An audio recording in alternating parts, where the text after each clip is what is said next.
अध्याय 2 भूगोल।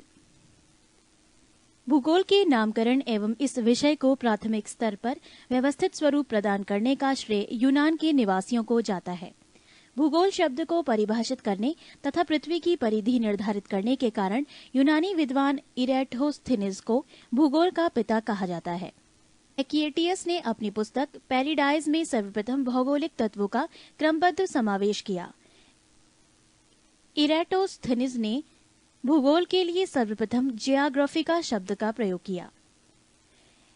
एनेक्सिमेंडर प्रथम व्यक्ति था जिसने विश्व का मानचित्र मापक पर बनाया। अध्ययन के लिए स्वतंत्र विषय के रूप में भूगोल को 19वीं शताब्दी में ही मान्यता मिली। 20वीं शताब्दी के आरंभ में भूगोल मनुष्य और पर्यावरण के पारस्परिक संबंधों के अध्ययन के रूप में विकसित हुआ। इसकी दो विचारधाराएं थीं, एक संभववाद, दो निश्चयवाद। एक संभववाद, इसके अनुसार मनुष्य अपने पर्यावरण में परिवर्तन करने में समर्थ है तथा वो प्रकृति प्रदत्त अनेक संभावनाओं को अपनी इच्छा के अनुसार उपयोग कर सकता है। इस विचारधारा के समर्थक हैं भूगोलवेत्ता चार्ल्स डी ला ब्लाश और फ्रेबवे। दो निश्चयवाद, इसके अनुसार मनुष्य के सारे काम पर्यावरण द्वारा निर्धारित होते हैं, अतः मनुष्य को स्वेच्छापूर्वक कुछ करने की स्वतंत्रता कम है। इस विचारधारा के प्रमुख समर्थक हैं भूगोलवेत्ता रिटर, रेडजेल और इसी लंगटन। भूगोल की कुछ परिभाषाएं। एक, भूगोल एक ऐसा स्वतंत्र विषय है जिसका उद्देश्य लोगों को विश्व, आकाशीय पिंडों, स्थल, महासागरों, जीव जंतुओं, वनस्पति, फलों तथा भूधरातल के क्षेत्रों में देखी जाने वाली प्रत्येक अन्य वस्तु का ज्ञान प्राप्त कराना है। स्ट्रेबो। 2, भूगोल पृथ्वी की झलक को स्वर्ग में देखने वाला आभामय विज्ञान है। क्लैडियस टॉलेमी। 3, भूगोल वो विज्ञान है जिसमें पृथ्वी को स्वतंत्र ग्रह के रूप में मान्यता देते हुए उसके समस्त लक्षणों, घटनाओं एवं उसके अंतः संबंध का अध्ययन किया जाता है। Karl Ritter. 4, भूगोल में पृथ्वी के उस भाग का अध्ययन किया जाता है जो मानव के रहने का स्थान है। Arthur Holmes. 1, ब्रह्मांड। अस्तित्वमान द्रव्य एवं ऊर्जा के सम्मिलित रूप को ब्रह्मांड कहते हैं। ब्रह्मांड के अंतर्गत उन सभी आकाशीय पिंडों एवं उल्काओं तथा समस्त सौर परिवार जिसमें सूर्य, चंद्र आदि भी सम्मिलित हैं, का अध्ययन किया जाता है। ब्रह्मांड उस अनंत आकाश को कहते हैं जिसमें अनंत तारे, ग्रह, चंद्रमा एवं अन्य आकाशीय पिंड स्थित हैं। आधुनिक विचारधारा के अनुसार ब्रह्मांड के दो भाग हैं, एक वायुमंडल और दो अंतरिक्ष। ब्रह्मांड उत्पत्ति की दो प्रमुख वैज्ञानिक परिकल्पनाएं हैं। एक, सामान्य स्थिति सिद्धांत। इस सिद्धांत के प्रतिपादक बेल्जियम के खगोलविद एवं पादरी एब जॉर्जर लेमेंटर थे। 2, महाविस्फोट सिद्धांत, बिग बैंग थ्योरी। ये सिद्धांत दो सिद्धांतों पर आधारित है। एक, निरंतर उत्पत्ति का सिद्धांत, इसके प्रतिपादक गोल्ड और हरमेन ब्रांडी थे। 2, संकुचन विमोचन का सिद्धांत, डॉक्टर एलन सैंडेज इसके प्रतिपादक थे। पृष्ठ 104। ब्रह्मांड का व्यास 10⁸ प्रकाश वर्ष है। मंदाकिनी, तारों का ऐसा समूह जो धुंधला सा दिखाई पड़ता है तथा जो तारा निर्माण प्रक्रिया की शुरुआत का गैस पुंज है, मंदाकिनी गैलेक्सी कहलाता है। ब्रह्मांड करोड़ों मंदाकिनियों का बना है। हमारी पृथ्वी की अपनी एक मंदाकिनी है जिसे दुग्ध मेखला या आकाश गंगा मिल्की वे कहते हैं। अब तक ज्ञात इस मंदाकिनी का 80% भाग सर्पिला स्पाइरल है। इस मंदाकिनी को सबसे पहले गैलीलियो ने देखा था। आकाश गंगा की सबसे नजदीकी मंदाकिनी को देवयानी एंड्रोमेडा नाम दिया गया है। नवीनतम ज्ञात मंदाकिनी गैलेक्सी है, ड्वार्फ मंदाकिनी। 2, सौर मंडल। सूर्य के चारों ओर चक्कर लगाने वाले विभिन्न ग्रहों, क्षुद्र ग्रहों, धूमकेतुओं, उल्काओं तथा अन्य आकाशीय पिंडों के समूह को सौरमंडल, सोलर सिस्टम कहते हैं। सौरमंडल में सूर्य का प्रभुत्व है क्योंकि सौरमंडल निकाय के द्रव्य का लगभग 99.999 द्रव्य सूर्य में निहित है। सौरमंडल के समस्त ऊर्जा का स्रोत भी सूर्य ही है। सूर्य सन सौरमंडल का प्रधान है। यह हमारी मंदाकिनी दुग्ध मेखला का केंद्र से लगभग 30,000 प्रकाश वर्ष की दूरी पर एक कोने में स्थित है। ये दुग्ध मेखला मंदाकिनी के केंद्र के चारों ओर 250 किलोमीटर प्रति सेकंड की गति से परिक्रमा कर रहा है। इसका परिक्रमण काल दुग्ध मेखला के केंद्र के चारों ओर एक बार घूमने में लगा समय 25 करोड़ वर्ष है, जिसे ब्रह्मांड वर्ष कॉस्मोस ईयर कहते हैं। सूर्य अपने अक्ष पर पूर्व से पश्चिम की ओर घूमता है। इसका मध्य भाग 25 दिनों में व ध्रुवीय भाग 35 दिनों में एक घूर्णन करता है। सूर्य एक गैसीय गोला है जिसमें हाइड्रोजन 71%, हीलियम 26.5% एवं अन्य तत्व 2.5 होता है। सूर्य का केंद्रीय भाग करोड़ कहलाता है, जिसका ताप 1.5 गुणा 10⁻7 डिग्री सेल्सियस होता है तथा सूर्य के बाहरी सतह का तापमान 6000 डिग्री सेल्सियस है। हेंस बेथ ने बताया कि 10⁻7 डिग्री सेल्सियस ताप पर सूर्य के केंद्र पर 4 हाइड्रोजन नाभिक मिलकर एक हीलियम नाभिक का निर्माण करता है। अर्थात सूर्य के केंद्र पर नाभिकीय संलयन होता है जो सूर्य की ऊर्जा का स्रोत है। सूर्य की दीप्तिमान सतह पर प्रकाश मंडल फोटोस्फीयर कहते हैं। प्रकाश मंडल के किनारे प्रकाशमान नहीं होते क्योंकि सूर्य का वायुमंडल प्रकाश का अवशोषण कर लेता है। इसे वर्णमंडल क्रोमोस्फीयर कहते हैं। ये लाल रंग का होता है। पृष्ठ 105। सूर्य ग्रहण के समय सूर्य के दिखाई देने वाले भाग को सूर्य किरीट और कोरोना कहते हैं। सूर्य किरीट एक्स रेज उत्सर्जित करता है। इसे सूर्य का मुकुट कहा जाता है। पूर्ण सूर्य ग्रहण के समय सूर्य किरीट से प्रकाश की प्राप्ति होती है। सूर्य की उम्र 5 बिलियन वर्ष है। भविष्य में सूर्य द्वारा ऊर्जा देते रहने का समय 10⁻11 वर्ष है। सूर्य के प्रकाश को पृथ्वी तक पहुंचने में 8 मिनट 16.6 सेकंड का समय लगता है। सौर ज्वाला को उत्तरी ध्रुव पर ऑरोरा बोरिलियस और दक्षिणी ध्रुव पर ऑरोरा ऑस्ट्रेलियस कहते हैं। सूर्य के धब्बे चलते हुए गैसों के खोल का तापमान आसपास के तापमान से 1500 डिग्री सेल्सियस कम होता है। सूर्य के धब्बों का एक पूरा चक्र 22 वर्षों का होता है। पहले 11 वर्षों तक ये धब्बा बढ़ता है और बाद के 11 वर्षों तक ये धब्बा घटता है। जब सूर्य की सतह पर धब्बा दिखलाई पड़ता है उस समय पृथ्वी पर चुंबकीय झंझावात मैग्नेटिक स्टॉर्म्स उत्पन्न होते हैं। इससे चुंबकीय सूर्य की दिशा बदल जाती है एवं रेडियो, टेलीविजन, बिजली चालित मशीन आदि में गड़बड़ी उत्पन्न हो जाती है। सूर्य का व्यास 13,92,000 किलोमीटर है, जो पृथ्वी के व्यास का लगभग 110 गुना है। सूर्य हमारी पृथ्वी से 13 लाख गुना बड़ा है और पृथ्वी को सूर्यताप का 2 अरबवां भाग मिलता है। सौर मंडल के पिंड। अंतर्राष्ट्रीय खगोल शास्त्रीय संघ एस्ट्रोनॉमिकल यूनियन IAU की प्राग सम्मेलन 2006 के अनुसार सौर मंडल में मौजूद पिंडों को 3 श्रेणियों में बांटा गया है। 1. परंपरागत ग्रह बुध, शुक्र, पृथ्वी, मंगल, बृहस्पति, शनि, अरुण एवं वरुण।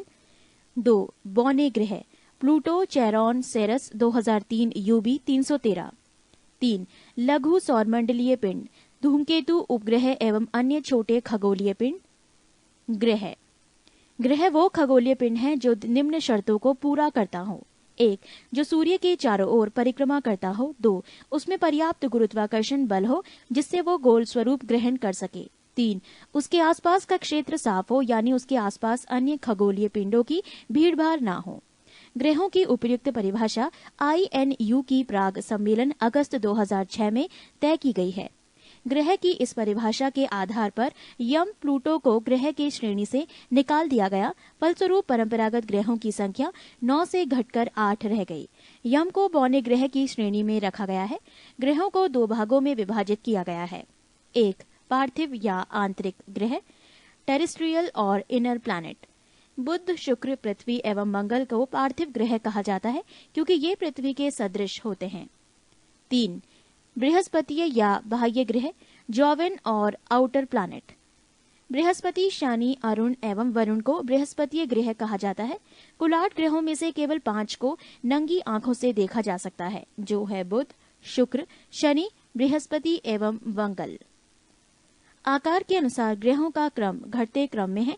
बृहस्पति, शनि, अरुण, वरुण, पृथ्वी, शुक्र, मंगल एवं बुध, अर्थात सबसे बड़ा ग्रह बृहस्पति एवं सबसे छोटा ग्रह बुध है। घनत्व के अनुसार ग्रहों का क्रम बढ़ते क्रम में है। शनि, यूरेनस, बृहस्पति, नेपच्यून, मंगल एवं शुक्र। शुक्र एवं अरुण, यूरेनस को छोड़कर अन्य सभी ग्रहों का घूर्णन एवं परिक्रमण की दिशा एक ही है। पृष्ठ 106। बुध, मरकरी ये सूर्य का सबसे छोटा नजदीकी ग्रह है। ये सूर्य निकलने के 2 घंटा पहले दिखाई पड़ता है। ये सबसे छोटा ग्रह है जिसके पास कोई उपग्रह नहीं है। इसका सबसे विशिष्ट गुण है इसमें चुंबकीय क्षेत्र का होना। ये सूर्य की परिक्रमा सबसे कम समय में पूरी करता है। शुक्र, वीनस, ये पृथ्वी का निकटतम ग्रह है। ये सबसे चमकीला एवं सबसे गर्म ग्रह है। इसे सांझ का तारा या भोर का तारा कहा जाता है। ये अन्य ग्रहों के विपरीत दक्षिणावर्त एंटी क्लॉकवाइज चक्रण करता है। इसे पृथ्वी का भगिनी ग्रह कहते हैं। ये घनत्व, आकार एवं व्यास में पृथ्वी के समान है। इसके पास कोई उपग्रह नहीं है। बृहस्पति, जुपिटर, ये सौरमंडल का सबसे बड़ा ग्रह है। इसे अपनी धुरी पर चक्कर लगाने में 10 घंटा सबसे कम और सूर्य की परिक्रमा करने में 12 वर्ष लगते हैं। इसके उपग्रहों की संख्या 28 है, जिसमें गयानोमीड सबसे बड़ा उपग्रह है। ये पीले रंग का उपग्रह है। मंगल, मार्स, इसे लाल ग्रह, रेड प्लैनेट कहा जाता है। इसका रंग लाल आयरन ऑक्साइड के कारण है। यहाँ पृथ्वी के समान 2 ध्रुव हैं तथा इसका कक्षा तली 25 डिग्री के कोण पर झुका हुआ है, जिसके कारण यहाँ पृथ्वी के समान ऋतु परिवर्तन होता है। इसके दिन का मान एवं अक्ष का झुकाव पृथ्वी के समान है। यह अपनी धुरी पर 24 घंटे में एक बार पूरा चक्कर लगाता है। इसके 2 उपग्रह हैं, फोबोस और डीमोस। सूर्य की परिक्रमा करने में इसे 687 दिन लगते हैं। सौरमंडल का सबसे बड़ा ज्वालामुखी ओलिपस मेसी एवं सौरमंडल का सबसे ऊंचा पर्वत निक्स ओलंपिया, जो माउंट एवरेस्ट से 3 गुना अधिक ऊंचा है, इसी ग्रह पर स्थित है। शनि, सैटर्न, ये आकार में दूसरा सबसे बड़ा ग्रह है। ये आकाश में पीले तारे के समान दिखाई पड़ता है। इसकी विशेषता है इसके तल के चारों ओर वलय का होना, मोटी प्रकाश वाली कुंडली। इसके उपग्रहों की संख्या 30 है, जो सबसे अधिक है। शनि का सबसे बड़ा उपग्रह टिटॉन है। ये आकार में बुध के बराबर है। फोबे नामक शनि का उपग्रह इसकी कक्षा में घूमने की विपरीत दिशा में परिक्रमा करता है। अरुण, यूरेनस, यह आकार में तीसरा सबसे बड़ा ग्रह है। इसकी खोज 1781 ईस्वी में विलियम हर्शल द्वारा की गई है। इसके चारों ओर 9 वलयों में 5 वलयों का नाम अल्फा, बीटा, गामा, डेल्टा एवं इप्सिलॉन है। ये अपने अक्ष पर पूर्व से पश्चिम की ओर घूमता है, जबकि अन्य ग्रह पश्चिम से पूर्व की ओर घूमते हैं। पृष्ठ 107। यहाँ सूर्योदय पश्चिम की ओर एवं सूर्यास्त पूरब की ओर होता है। यह अपनी धुरी पर सूर्य की ओर इतना झुका हुआ है कि लेटा हुआ सा दिखलाई पड़ता है, इसीलिए इसे लेटा हुआ ग्रह कहा जाता है। इसके सभी उपग्रह भी पृथ्वी की विपरीत दिशा में परिभ्रमण करते हैं। इसका तापमान 80 डिग्री सेल्सियस है। इसके 21 उपग्रह हैं, जिनमें एरियल तथा मिरांडा प्रमुख हैं। वरुण, नेपच्यून, इसकी खोज 1846 ईस्वी में जर्मन खगोलज्ञ जहान गाले ने की है। नई खगोलीय व्यवस्था में ये सूर्य से सबसे दूर स्थित ग्रह है। ये हरे रंग का ग्रह है। इसके चारों ओर अति शीतल मीथेन का बादल छाया हुआ है। इसके 8 उपग्रह हैं, जिनमें टाइटन प्रमुख हैं। पृथ्वी, अर्थ, ये आकार में 5वां सबसे बड़ा ग्रह है। ये सौरमंडल का एकमात्र ग्रह है जिस पर जीवन है। इसका विषुवतीय व्यास 12,756 किलोमीटर और ध्रुवीय व्यास 12,714 किलोमीटर है। पृथ्वी अपने अक्ष पर 23.1/2 डिग्री झुकी हुई है। यह अपने अक्ष पर पश्चिम से पूर्व 1610 किलोमीटर प्रति घंटा की चाल से 23 घंटे 56 मिनट और 4 सेकंड में एक पूरा चक्कर लगाती है। पृथ्वी की इस गति को घूर्णन या दैनिक गति कहते हैं। इस गति से दिन रात होते हैं। पृथ्वी को सूर्य की एक परिक्रमा पूरी करने में 365 दिन 5 घंटे 48 मिनट 46 सेकंड, लगभग 365 दिन 6 घंटे का समय लगता है। सूर्य के चातुर्दिक पृथ्वी के इस परिक्रमा को पृथ्वी की वार्षिक गति अथवा परिक्रमण कहते हैं। पृथ्वी को सूर्य की एक परिक्रमा करने में लगे समय को सौर वर्ष कहा जाता है। प्रत्येक सौर वर्ष कैलेंडर वर्ष से लगभग 6 घंटा बढ़ जाता है, जिसे हर चौथे वर्ष में लीप वर्ष बनाकर समायोजित किया जाता है। लीप वर्ष 366 दिन का होता है, जिसके कारण फरवरी माह में 28 के स्थान पर 29 दिन होते हैं। पृथ्वी पर ऋतु परिवर्तन इसकी अक्ष पर झुके होने के कारण तथा सूर्य के सापेक्ष इसकी स्थिति में परिवर्तन यानी वार्षिक गति के कारण होती है। वार्षिक गति के कारण ही पृथ्वी पर दिन रात छोटा बड़ा होता है। आकार एवं बनावट की दृष्टि से पृथ्वी शुक्र के समान है। जल की उपस्थिति के कारण इसे नीला ग्रह भी कहा जाता है। इसका अक्ष इसकी कक्षा के सापेक्ष 66.5 डिग्री का कोण बनाता है। सूर्य के बाद पृथ्वी के सबसे निकट का तारा प्रॉक्सिमा सेंचुरी है, जो अल्फा सेंचुरी समूह का एक तारा है। ये पृथ्वी से 4.22 प्रकाश वर्ष दूर है। पृथ्वी का एकमात्र उपग्रह चंद्रमा है। नोट: 24 अगस्त 2006 को अंतर्राष्ट्रीय खगोल विज्ञानी संघ IAU की प्राग चेक गणराज्य बैठक में खगोल विज्ञानियों ने प्लूटो का ग्रह होने का दर्जा खत्म कर दिया, क्योंकि इसकी कक्षा वृत्ताकार नहीं है और ये वरुण ग्रह की कक्षा से होकर गुजरती है। नई खगोलीय व्यवस्था में प्लूटो को बौने ग्रह की श्रेणी में रखा गया है। चंद्रमा, मून। चंद्रमा की सतह और उसकी आंतरिक स्थिति का अध्ययन करने वाला विज्ञान सेलेनोलॉजी कहलाता है। पृष्ठ 108। इस पर धूल के मैदान को शांति सागर कहते हैं। ये चंद्रमा का पिछला भाग है जो अंधकारमय होता है। चंद्रमा का उच्चतम पर्वत लीबनिट्ज पर्वत है जो 3500 फुट यानी 10,668 मीटर ऊंचा है। ये चंद्रमा के दक्षिणी ध्रुव पर स्थित है। चंद्रमा को जीवाश्म ग्रह भी कहा जाता है। चंद्रमा पृथ्वी की एक परिक्रमा लगभग 27 दिन 8 घंटे में पूरी करता है और इतने ही समय में अपने अक्ष पर एक घूर्णन करता है। यही कारण है कि चंद्रमा का सदैव एक ही भाग दिखाई पड़ता है। पृथ्वी से चंद्रमा का 57% भाग को हम देख सकते हैं। चंद्रमा का अक्ष तल पृथ्वी के अक्ष के साथ 58.48 डिग्री का अक्ष कोण बनाता है। चंद्रमा पृथ्वी के अक्ष के लगभग समानांतर है। चंद्रमा का व्यास 3480 किलोमीटर तथा द्रव्यमान पृथ्वी के द्रव्यमान का लगभग 1/8 है। पृथ्वी के समान इसका परिक्रमण पथ भी दीर्घवृत्ताकार है। सूर्य के संदर्भ में चंद्रमा की परिक्रमा की अवधि 29.53 दिन यानी 29 दिन 12 घंटे 44 मिनट और 2.8 सेकंड होती है। इस समय को एक चंद्रमास या साइनोडिक मास कहते हैं। नक्षत्र समय के दृष्टिकोण से चंद्रमा लगभग 27.1/2 दिन यानी 27 दिन 7 घंटे 43 मिनट और 11.6 सेकंड में पुनः उसी स्थिति में होता है। 27.1/2 दिन की ये अवधि एक नक्षत्र मास कहलाती है। ज्वार उठने के लिए अपेक्षित सौर एवं चंद्रमा की शक्तियों का अनुपात 11:5 है। अपोलो के अंतरिक्ष यात्रियों द्वारा लाए गए चट्टानों से पता चला है कि चंद्रमा भी उतना ही पुराना है जितना पृथ्वी, लगभग 460 करोड़ वर्ष। इसकी चट्टानों में टाइटेनियम की मात्रा अत्यधिक मात्रा में पाई गई है। बौने ग्रह यम, प्लूटो। इसकी खोज 1930 ईस्वी में क्लाड टामवो ने की थी। अगस्त 2006 की IAU की प्राग सम्मेलन में ग्रह कहलाने के मापदंड पर खरे नहीं उतरने के कारण यम को ग्रह की श्रेणी से अलग कर बौने ग्रह की श्रेणी में रखा गया है। यम को ग्रह की श्रेणी से निकाले जाने का कारण है: 1. आकार में चंद्रमा से छोटा होना, 2. इसकी कक्षा का वृत्ताकार नहीं होना, 3. वरुण का कक्षा को काटना। IAU ने इसका नया नाम 134340 रखा है। सेरस। इसकी खोज इटली के खगोल शास्त्री पियाजी ने किया था। IAU की नई परिभाषा के अनुसार इसे बौने ग्रह की श्रेणी में रखा गया है, जहां इसे संख्या 1 से जाना जाएगा। इसका व्यास बुध के व्यास का 1/5 भाग है। अन्य बौने ग्रह हैं चेरॉन एवं 2003 UB 313 इरिस। लघु सौर मंडल के पिंड, क्षुद्र ग्रह, एस्टेरॉइड्स। मंगल एवं बृहस्पति ग्रह की कक्षाओं के बीच कुछ छोटे छोटे आकाशीय पिंड हैं जो सूर्य की परिक्रमा कर रहे हैं। उसे क्षुद्र ग्रह कहते हैं। खगोल शास्त्रियों के अनुसार ग्रहों के विस्फोट के फलस्वरूप टूटे टुकड़ों से क्षुद्र ग्रह का निर्माण हुआ है। क्षुद्र ग्रह जब पृथ्वी से टकराता है तो पृथ्वी के पृष्ठ पर विशाल गर्त बनता है। महाराष्ट्र में लोनार झील ऐसा ही एक गर्त है। फॉरवेस्टा एकमात्र क्षुद्र ग्रह है जिसे नंगी आंखों से देखा जा सकता है। पृष्ठ 109। धूमकेतु, कॉमेट। सौरमंडल के छोर पर बहुत ही छोटे छोटे अरबों पिंड विद्यमान हैं जो धूमकेतु या पुच्छल तारे कहलाते हैं। ये गैस एवं धूल का संग्रह है जो आकाश में लंबी चमकदार पूंछ सहित प्रकाश के चमकीले गोले के रूप में दिखाई देते हैं। धूमकेतु केवल तभी दिखाई पड़ता है जब वो सूर्य की ओर अग्रसर होता है, क्योंकि सूर्य किरणें इसकी गैस को चमकीला बना देती है।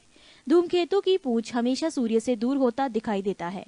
हेले नामक धूमकेतु का परिक्रमण काल 76 वर्ष है। ये अंतिम बार 1986 में दिखाई दिया था। अगली बार ये 1986 प्लस 76 बराबर 2062 में दिखाई देगा। धूमकेतु हमेशा के लिए टिकाऊ नहीं होते हैं, फिर भी प्रत्येक धूमकेतु के लौटने का समय निश्चित होता है। उल्का। मीटियोरस। उल्काएं प्रकाश की चमकीली धारी के रूप में देखते हैं जो आकाश में क्षण भर के लिए दमकती हैं और लुप्त हो जाती हैं। उल्काएं क्षुद्र ग्रहों के टुकड़े तथा धूमकेतुओं द्वारा पीछे छोड़े गए धूल के कण होते हैं। सौर परिवार की सारणी। ग्रहों के नाम। बुध, व्यास किलोमीटर में 4878, परिभ्रमण समय अपने अक्ष पर 58.6 दिन, परिक्रमण का समय सूर्य के चारों ओर 88 दिन, उपग्रहों की संख्या 0। शुक्र, व्यास 12,102 किलोमीटर, परिभ्रमण समय अपने अक्ष पर 243 दिन, परिक्रमण समय सूर्य के चारों ओर 224.7 दिन, उपग्रहों की संख्या 0। पृथ्वी, व्यास 12,756-12,714, परिभ्रमण समय अपने अक्ष पर 23.9 घंटे, परिक्रमण समय 365.26 दिन, उपग्रहों की संख्या 1। मंगल, व्यास 6,787, परिभ्रमण समय 24.6 घंटे, परिक्रमण समय 687 दिन, उपग्रहों की संख्या 2। बृहस्पति, व्यास 1,42,800 किलोमीटर, परिभ्रमण समय 9.9 घंटे, परिक्रमण समय 11.9 वर्ष, उपग्रहों की संख्या 28। शनि, व्यास 1,20,500 किलोमीटर, परिभ्रमण समय 10.3 घंटे, परिक्रमण समय 29.5 वर्ष, उपग्रहों की संख्या 30। अरुण, व्यास 51,400 किलोमीटर, परिभ्रमण समय 16.2 घंटे, परिक्रमण समय 84.0 वर्ष, उपग्रहों की संख्या 21। वरुण, व्यास 48,600 किलोमीटर, परिभ्रमण समय अपने अक्ष पर 18.5 घंटे, परिक्रमण समय सूर्य के चारों ओर 164.8 घंटे, उपग्रहों की संख्या 8। 3. पृथ्वी और उसका सौर्यिक संबंध। प्रकाश चक्र, सर्कल ऑफ इल्यूमिनेशन, वैसी काल्पनिक रेखा जो पृथ्वी के प्रकाशित और अप्रकाशित भाग को बांटती है। पृथ्वी के परिभ्रमण की दिशा पश्चिम से पूर्व है। जिस कक्षा में पृथ्वी सूर्य की परिक्रमा करती है वो दीर्घवृत्तीय है। अतः 3 जनवरी को सूर्य और पृथ्वी के बीच की दूरी अपेक्षाकृत कम हो जाती है, जिसे उपसारिक पेरीहेलियन की स्थिति कहते हैं। ये दूरी 9.15 करोड़ मील है। इसके विपरीत उत्तरायण की स्थिति में 4 जुलाई को पृथ्वी सूर्य से कुछ दूर चली जाती है। इसको अपसैरिक एपहीलियन कहते हैं। ये दूरी 9.45 करोड़ मील होती है। एप्साइड रेखा, उपसैरिक एवं अपसैरिक को मिलाने वाली काल्पनिक रेखा सूर्य के केंद्र से गुजरती है। इसे एप्साइड रेखा कहते हैं। अक्षांश, लैटिट्यूड, ये ग्लोब पर पश्चिम से पूर्व की ओर खींची गई काल्पनिक रेखा है जिसे अंश में प्रदर्शित किया जाता है। वास्तव में अक्षांश वो कोण है जो विषुवत रेखा तथा किसी अन्य स्थान के बीच पृथ्वी के केंद्र पर बनती हैं। विषुवत रेखा को 0 अंश की स्थिति में माना जाता है। यहाँ से उत्तर की ओर बढ़ने वाली कोणिक दूरी को उत्तरी अक्षांश तथा दक्षिण में बढ़ने वाली दूरी को दक्षिणी अक्षांश कहते हैं। इसकी अधिकतम सीमा पर ध्रुव है जिन्हें 90 डिग्री उत्तरी या दक्षिणी अक्षांश कहा जाता है। सभी अक्षांश रेखाएं समानांतर होती हैं। पृष्ठ 110। वो दो अक्षांशों के बीच की दूरी क्षेत्रफल जोन के नाम से जानी जाती है। 2 अक्षांशों के मध्य की दूरी 111 किलोमीटर होती है। भूमध्य रेखा के उत्तर में 23.1/2 डिग्री अक्षांश को कर्क रेखा माना गया है, जबकि दक्षिण में 23.1/2 डिग्री अक्षांश को मकर रेखा माना गया है। देशांतर, लॉन्गिट्यूड, ये ग्लोब पर उत्तर से दक्षिण की ओर खींची जाने वाली काल्पनिक रेखा है। ये रेखाएं समानांतर नहीं होती हैं। ये रेखाएं उत्तरी तथा दक्षिणी ध्रुव पर एक बिंदु पर मिल जाती है। ध्रुवों से विषुवत रेखा की ओर बढ़ने पर देशांतरों के बीच की दूरी बढ़ती जाती है तथा विषुवत रेखा पर इसके बीच की दूरी अधिकतम 111.32 किलोमीटर होती है। ग्रीनविच वेधशाला से गुजरने वाली रेखा को 0 डिग्री देशांतर माना जाता है। इसकी बाईं ओर की रेखाएं पश्चिमी देशांतर और दाहिनी ओर की रेखाएं पूर्वी देशांतर कहलाती है। देशांतर के आधार पर ही किसी स्थान का समय ज्ञात किया जाता है। 2 देशांतर रेखाओं के बीच की दूरी गोरे नाम से जानी जाती है। 0 अंश अक्षांश एवं 0 अंश देशांतर अटलांटिक महासागर में काटती है। संक्रांति, सॉल्स्टाइस, सूर्य के उत्तरायण और दक्षिणायन की सीमा को संक्रांति कहते हैं। कर्क संक्रांति, 21 जून को सूर्य कर्क रेखा कोष्ठक में 23.1/2 डिग्री नॉर्थ, कोष्ठक समाप्त पर लंबवत होता है। इसे कर्क संक्रांति कहते हैं। इस दिन उत्तरी गोलार्ध में सबसे बड़ा दिन होता है। मकर संक्रांति 22 दिसंबर को सूर्य मकर रेखा पर लंबवत होता है। इसे मकर संक्रांति कहते हैं। इस दिन दक्षिणी गोलार्ध में सबसे बड़ा दिन होता है।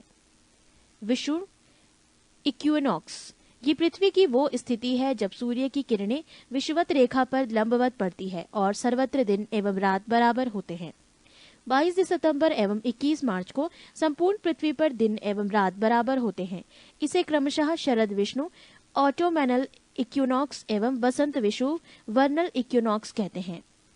सूर्य ग्रहण सोलर एक्लिप्सी जब कभी दिन के समय पूर्व सूर्य एवं पृथ्वी के बीच में चंद्रमा के आ जाने से सूर्य की चमकती सतह चंद्रमा के कारण दिखाई नहीं पड़ने लगती है तो इस स्थिति को सूर्य ग्रहण कहते हैं। जब सूर्य का एक भाग छिप जाता है तो उसे आंशिक सूर्य ग्रहण और जब पूरा सूर्य ही कुछ क्षणों के लिए छिप जाता है तो उसे पूर्ण सूर्य ग्रहण कहते हैं। पूर्ण सूर्य ग्रहण हमेशा अमावस्या न्यू मून को ही होता है।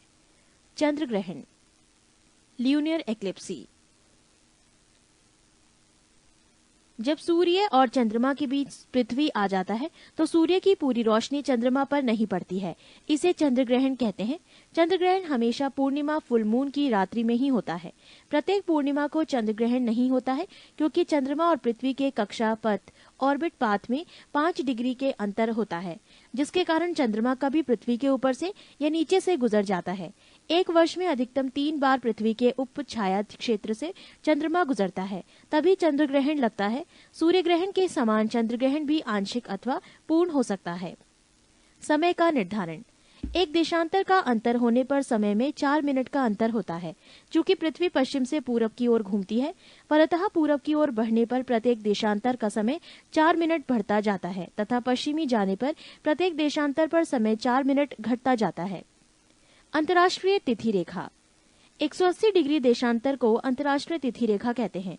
1884 ईस्वी में वॉशिंगटन में संपन्न इंटरनेशनल मेरिडियन कॉन्फ्रेंस में 180वें यामियोत्तर को अंतर्राष्ट्रीय तिथि रेखा निर्धारित किया गया है।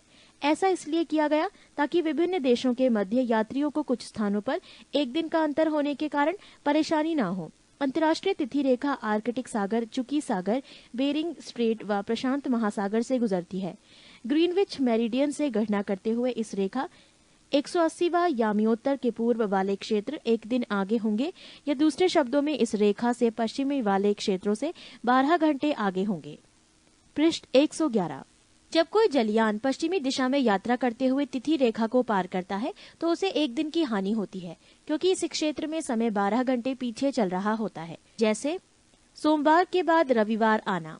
परंतु यदि जलयान पूर्व की यात्रा करते हुए तिथि रेखा को पार करता है तो एक दिन का लाभ होता है। जैसे यदि वो सोमवार को यात्रा प्रारंभ करता है तो तिथि रेखा पार करने पर नए क्षेत्र में बुधवार का दिन उसे प्राप्त होगा। नोट बेरिंग जल संधि अंतर्राष्ट्रीय तिथि रेखा के समानांतर स्थित है। समय जोन व मानक समय विश्व को 24 समय जोनों में विभाजित किया गया है। इन समय जोनों को ग्रीनविच मीन टाइम व मानक समय में 1 घंटे के अंतराल के आधार पर विभाजित किया गया है, अर्थात प्रत्येक जोन 15 डिग्री के बराबर होता है। ग्रीनविच यामियोत्तर 0 डिग्री देशांतर पर है, जो कि ग्रीनलैंड व नार्वोनियन सागर व ब्रिटेन, स्पेन, अल्जीरिया, फ्रांस, माले, बुर्किना फासो, घाना व दक्षिण अटलांटिक समुद्र से गुजरता है। प्रत्येक देश का मानक समय ग्रीनविच मीन टाइम से आधा घंटे के गुणक के अंतर पर निर्धारित किया जाता है। मानक समय स्वेच्छा से चयनित यामियोत्तर का स्थानीय समय होता है, जो एक विशिष्ट क्षेत्र या देश के लिए मानक समय निर्धारित करता है। भारत में 82.1/2 डिग्री पूर्वी देशांतर, जो इलाहाबाद के निकट मिर्जापुर से गुजरती है, के समय को मानक समय माना गया है। ये समय ग्रीनविच मीन टाइम से 5.1/2 घंटा आगे है। अतः जब ग्रीनविच में दोपहर के 12 बजे हो तो उस समय भारत में शाम के 5.1/2 बजेंगे। विषुवत रेखा इक्वेटर पृथ्वी की मध्य सतह से होकर चली जाने वाली वो अक्षांश रेखा है जो उत्तरी और एवं दक्षिणी ध्रुव से बराबर दूरी पर होती है। ये 0 अंश की अक्षांश रेखा है। विषुवत रेखा के उत्तरी भाग को उत्तरी गोलार्ध और दक्षिणी भाग को दक्षिणी गोलार्ध कहते हैं। कटिबंध जोन प्रत्येक गोलार्ध को ताप के आधार पर कई भागों में बांटा गया है। इन भागों को कटिबंध कहते हैं। ये निम्न है: 1. उष्ण कटिबंध ट्रॉपिकल जोन। विषुवत रेखा से 30 डिग्री उत्तर एवं 30 डिग्री दक्षिण का भाग यहाँ वर्ष में 2 बार सूर्य शीर्ष पर चमकता है। इस भाग का मौसम सदैव गर्म रहता है। 2. उपोष्ण कटिबंध सब ट्रॉपिकल जोन। 30 डिग्री से 45 डिग्री उत्तरी एवं दक्षिणी अक्षांशों के बीच स्थित एक क्षेत्र जहाँ कुछ महीने ताप अधिक और कुछ महीने ताप कम रहता है। 3. शीतोष्ण कटिबंध टेम्परेट जोन। 45 डिग्री से 66 डिग्री उत्तरी और दक्षिणी अक्षांशों के बीच का क्षेत्र, यहाँ सूर्य सिर के ऊपर कभी नहीं चमकता है, बल्कि उसकी किरणें तिरछी होती हैं, अतः यहाँ ताप हमेशा कम रहता है। 4. ध्रुवीय कटिबंध पोलर जोन। 66 डिग्री से 90 डिग्री के मध्य स्थित क्षेत्र, जहाँ ताप अत्यंत ही कम रहता है, जिसके फलस्वरूप वहाँ हमेशा बर्फ जमी रहती है।